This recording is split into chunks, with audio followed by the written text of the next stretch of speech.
there and welcome to the channel today. If you're a new or returning visitor, I'd just like to say thank you for popping in, for your support.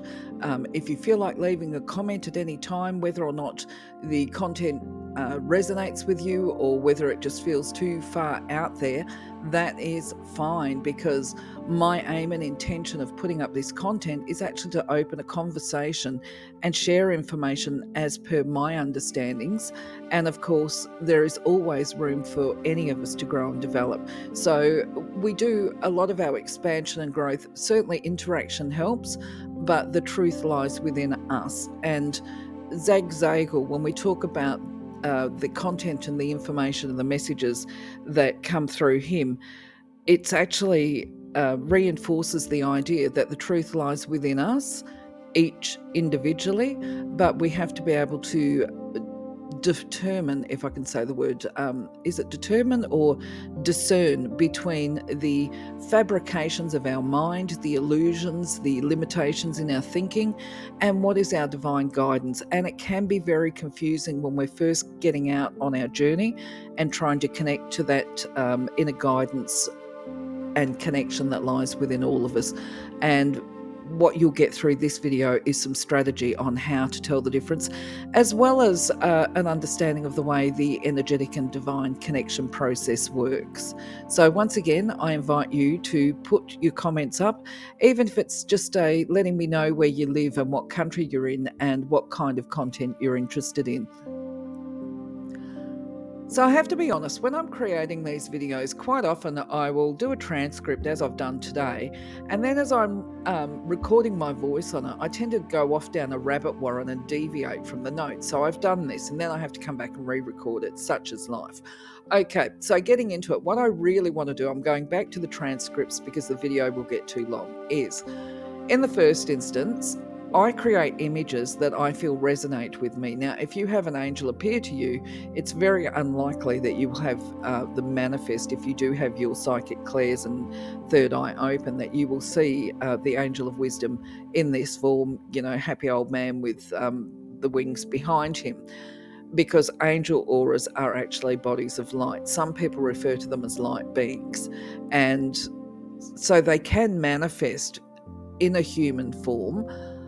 But even if they did, they wouldn't necessarily have the big white birdie wings on them. I put birdie wings on them because it helps me to feel connected to them and to differentiate, because I do have clairvoyance, and it helps me when I'm looking at beings of light to be able to discern whether I'm looking at a person that has passed over from the human world, a human spirit if you like, or whether it is from the elemental realms. I'm sort of a little bit disturbed. Not everybody's into this. Fairies. I have no issue with fairies these days because I actually understand it more, but that will be a different video. They're not Tinkerbell, okay? That's a big myth. But getting back to Zagzagel, as the angel of wisdom, he's going to manifest to you in a way that is comfortable for you. You might not call him Zagzagel. There may be a different name. But I prefer to use the names or the names that have come to me or that I have found, because without being able to give them a name, I kind of feel there's a barrier there to connection. It's kind of like, for me, if I'm walking down the shops and I see somebody, and instead of calling them by name or acknowledging them and respecting them, I just do the shout out of, hey, you. And especially, I think, because they're such powerful beings, I feel that for me, it's important to personalize, is where I'm going, to recognize the individuality within the whole. So going back to it, he is the angel of wisdom. And when we talk about wisdom, we're talking about knowledge. We're talking about truth and being able to discern fact from fiction. Now, this is a power. This is a very powerful thing to have. So when we talk about the angel of wisdom, we're talking about a goal of creation, a process of empowerment. So when you connect with the creator and angels Zagzagel, you can expect to feel empowered. You're going to develop the skills you need to feel powerful, to feel fearless, to overcome all your fear and limiting thoughts, and that will lead to feelings of success and triumph. And not only that, what happens in this process of connecting with these really amazing, incredible light beings it just is a secondary process to hand ourselves over, if you like, and to become a willing instrument of the Creator, not just for the purposes of self-gain, but also to help and improve the quality of life, shall we say, for the rest of humanity. And in this way, we're fulfilling our divine plan. What else can I say here? Well, in all honesty, I think the only thing left to say with this is that actually, by the time you get to the stage of saying, use me, Creator, God, whatever name you want to give to God, you are actually in that process, not only of fulfilling your divine plan, but also fulfilling the divine plan of the angels, because their primary purpose beyond their little individual tasks that they do, and when I say little, I don't mean to diminish their roles, their primary task is to bring us back into the embrace of the Creator and feel that loving connection. And this is the magic that we get through angels. So moving on. Now, on the angel playlist, we do have a video on the angelic hierarchy and also my personal story of connecting with angels, how I came upon them, which is quite a miracle in itself, I feel, certainly divinely guided. But when we talk about the third order inner angels, their presence is one that is introspective and it's very quiet. Some angels, of course, are more buoyant. They come across quite energetic, and if you speak to different people, this is where discussion helps growth, is as you meet people and talk with them, certainly if they've been open and been able to see their guides and angels and that kind of thing. Some people will see boisterous comic type ones actually, where other people are shocked that we could have angels that have got a sense of humor, or appear to be a bit of a prankster or whatever, because sometimes they can be, okay? Just putting it to you like that. But if our angels are these vibrant, animated type light beings, then they won't be of the third order inner angels, because these orders are probably, the angels of this order are probably those ones that people imagine as those serious, quiet, reserved type angels. And it's not because they are judgmental, it's because they're just very introspective, they're very quiet. And part of this is because their task is to hear and listen to the wisdom or the desires of the Creator, and then to be able to see and project through this inner vision. Once they've heard the divine idea or they've got the divine request, they will then broadcast it out to the other angels and to humans as needed to be acted upon, because of course anything that doesn't have action applied to it certainly doesn't become anything more than a thought. So anyway, the broadcast is always a broadcast of vibration, right? We're talking about movement, energy, and it translates to the humans as feelings and emotions. But we'll be going into that, because feelings and emotions within the context of energy, they are different. Okay, so the third order inner angels, they hold this fire of transformation as well, that sears away all the blockages a person may have within them for connecting to the Creator and getting that unity, or reuniting, if you like. You've probably heard the sayings, what is it? Oh my goodness me, I'm having a mind blank. We're one, that unity. We've got to unite the higher self and the lower self together and become one with ourself, one with the divine, one with the eternal. So the tapping into wisdom, or connecting to the wisdom part of self, this is often called the awakening. It's a process of awakening. It's a process of reconnection with the divinity.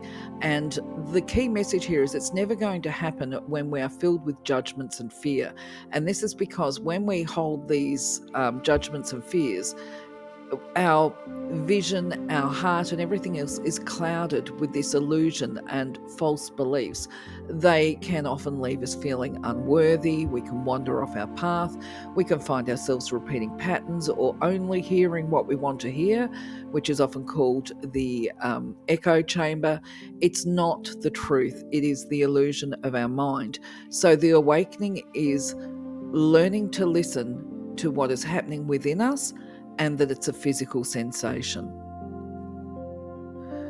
So illusion is a really important part of our personal development, especially over the life path.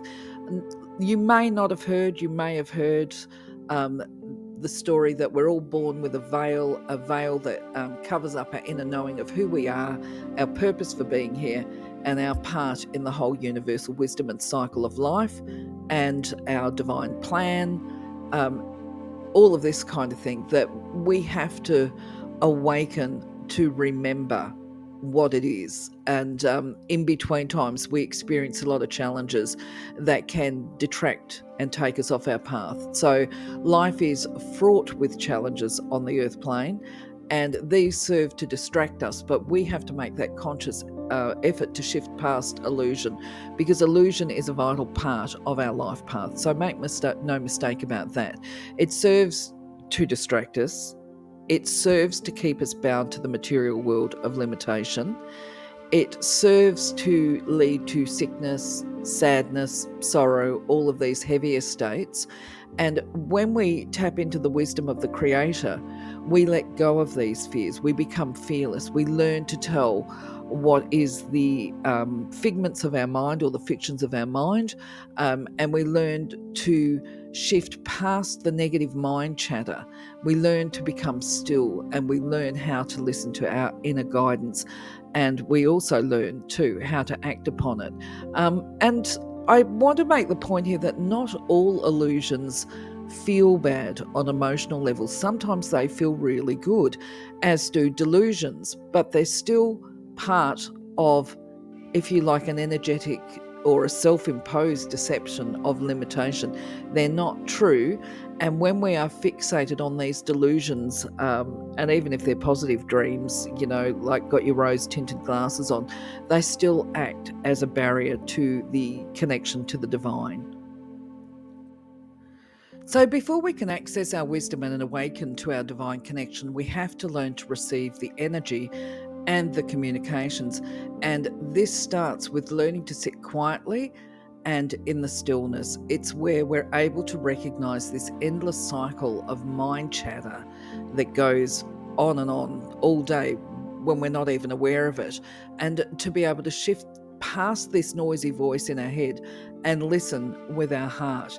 Now, this, I can tell you, is often quite difficult initially for people in the early stages, and it's why a lot of people find it difficult to meditate. But it's also why people say that meditation is about self-mastery, and the more we practice it, the better we get at it. And this is true, because the more we practice it, we start to silence this chatter, and we learn to hear the voice and our internal guidance, because we master our emotional states. So to put this into perspective, if people have got a lot of turbulence going on with them, they're living with a lot of suffering and that kind of stuff, the emotions become very intrusive, and they can even be tormenting. When the person tries to sit in the stillness and do meditation, this mind chatter just comes flying through. And I can give you a couple of examples of how it worked for me, because the idea is if we practice this stillness with sincerity and with the commitment that, we choose, actually not want. We don't want to say want, because want says or infers that there's a lack.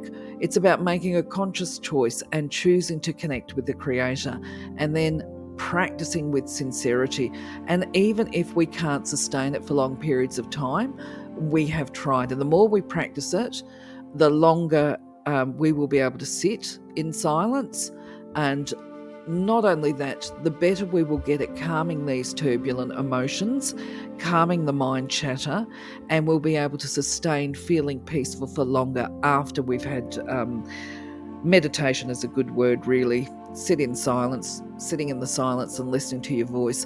And this translates to a more peaceful existence, because even if you've got the same ongoing problems happening around you in your environment, the fact of the matter is, as you connect with the Creator, you will be able to handle those problems with greater balance and equilibrium. And any new challenges, we get to that point where we stop reacting emotionally all the time. We're able to respond to situations as opposed to emotionally reacting to them.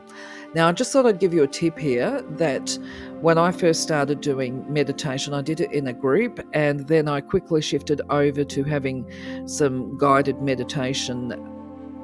It was tapes actually back in the day. It wasn't like today we have podcasts and stuff like that, or YouTube videos or whatever. So I used to listen to these guided tutorials for meditation. And initially when I first started, my emotions, my thoughts, they were so intrusive, and I would find that I would get angry at myself that I wasn't able to sustain the focus for the meditation. But the point is, I didn't give up and I kept trying. And so the more we try, the more we practice, the easier it gets, the longer we can do it. And if you want to have a laugh, because I was a mum, a lot of the time the thoughts would pop in saying, maybe I should cook chicken for dinner, something like that. But either way, it's important to get a handle on this, because peace is the door. You may as well say, when we talk about opening doors to other worlds, it's through peace, it's through calm. So we must seek to sustain our peaceful feelings so that we can ensure that any of the ideas or visions that we have, that they are not the product of a clouded emotional response. When we're in peace, we can be guided by our eternal self and the Creator. We're more receptive to it, because sitting in peace, sometimes it even becomes automatic. That's a story for another day. But anyway, just so you know, sitting in silence and peace doesn't have to be about meditation. It can just be losing yourself in the moment, just being in the moment. And that can be sitting in your garden. It could be sitting in the beach on this wall, like what this woman is here. It's sitting in the silence.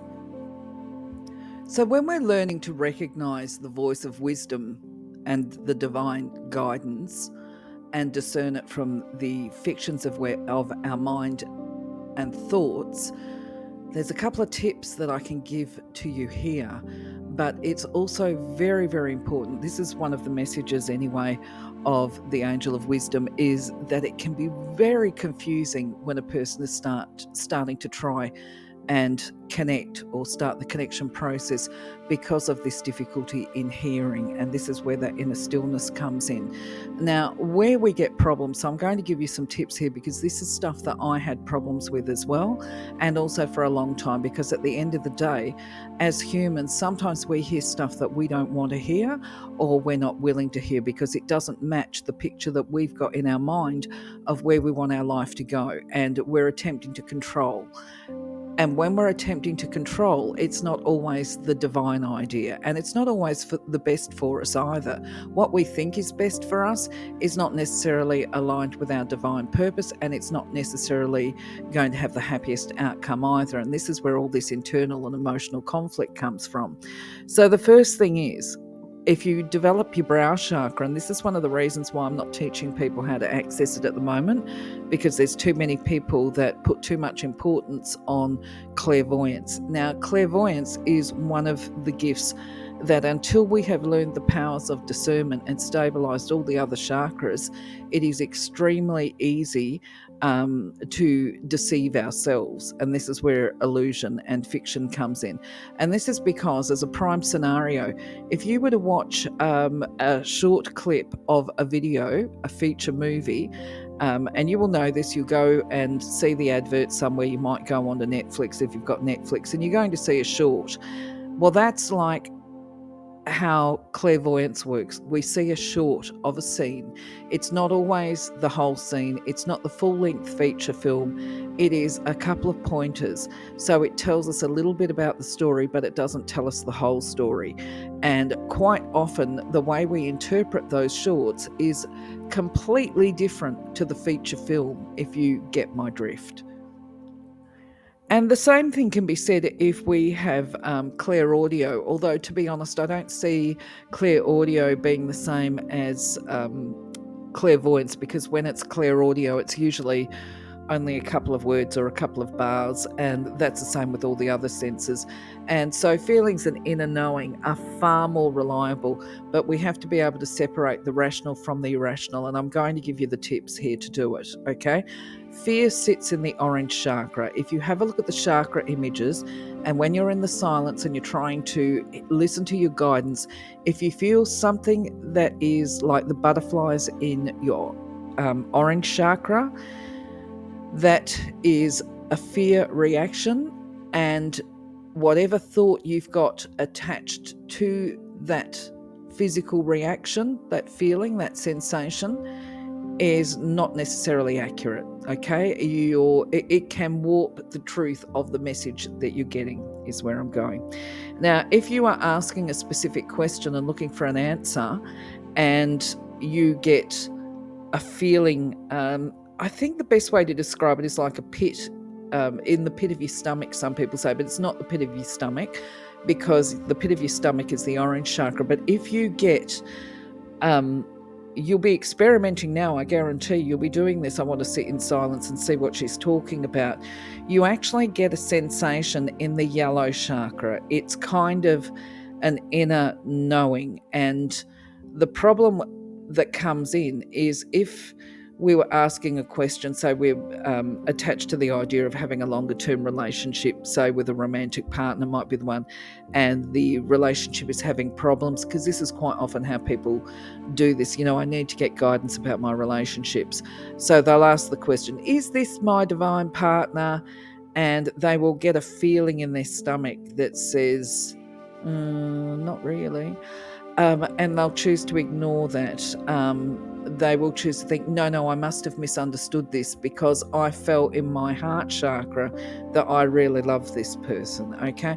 Well, the thing is, there's healthy love and there's unhealthy love. So the heart chakra in itself is not a good measure of whether or not we should remain in a situation. So just because you feel it in your heart chakra, it doesn't mean it's going to be a healthy relationship. So then what happens is people go to the crown chakra and they start thinking, and they try and rationalize, why is my heart and my solar plexus chakras in a divisive situation? And it's because you're not listening to your gut instinct. So wisdom is kind of gut instinct as well. But when we try and think and rationalize it, that's when we start veering away from divine guidance. So I hope that's helped to explain it to some part. Now, speaking of feelings, feelings are a guide as well, whether they're comfortable or uncomfortable. We would be wise to embrace all of our feelings, including the uncomfortable ones, such as loneliness, worthlessness, shame, anger, jealousy, frustration, and fear, because these all feed the idea and the notion that we're separate from the divine. So this is part of recognizing which emotions and feelings are the illusion that hold us back, that act as barriers to connecting to the divine, to the love and the angels, and even they act as a barrier to us connecting to other people and to other souls. So this is one of the reasons it's really important to unpack our emotions, and this will help to get rid of a lot of that confusion as well. And when we start unpacking emotions, we're looking at identifying what is healthy for us and what isn't healthy for us. And this is one of the reasons I've got content up on the channel for working with emotions, and it's all based on my social work training, okay? So it's good information, good solid information for you to help identify what feelings and emotions are holding you back, what's clouding your vision, what's blocking you from love, what's blocking you from the divine, and what's impacting negatively on your relationships, and what you can do to improve all of your relationships through focusing on positive and supportive feelings. Now, there's a trick with that as well, because that becomes a case of sometimes you can fake it till you make it, but if you're faking it, you're not being honest and truthful, and there's a lack of sincerity there. And honesty is pivotal to our emotional state as well. So we can't lie to ourselves, even if we're lying to other people about how we feel. Oh, yes, I'm great, right? If we're feeling bogged down on the inside, we're bogged down. So we've got to unpack it, we've got to release it, we've got to let it go so that we can rise above the problems. So the primary guidance that we get here from Zagzagel is to connect with our inner wisdom and to strengthen our connection to the divine. It's about making a conscious choice. It's about choosing to foster and strengthen that connection and making a sincere effort to set aside time to listen to our inner voice.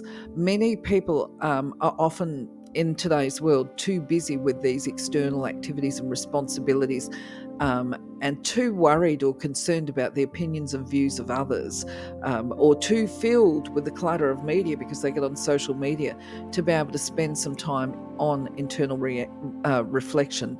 So this is why it takes a sincere and conscious effort as well to set aside the time to do our reflections and to be able to access this connection.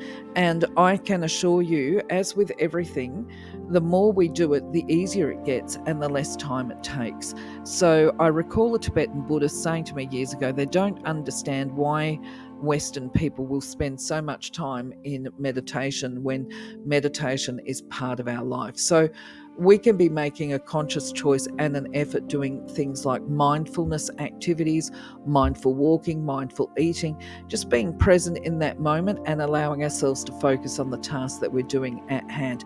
And that can even be the chores. But failing that, I mean, some people love a good meditation.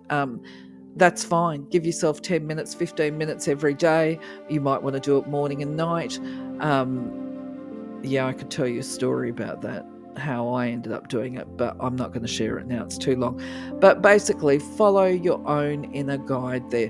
But you will know that if you're meditating for hours a day, that you're actually avoiding your responsibilities. So a little bit of mastery is advised there as well. Put a time limit on it.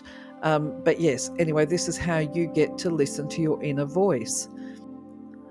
A very simple and probably the easiest thing that anyone can do to develop their connection is actually in that quiet meditative space. Rather than do a guided meditation, just state your intent before you meditate that you are meditating and taking the quiet space to be able to strengthen your connection to the divine creator, to be able to hear your eternal wisdom, something like that.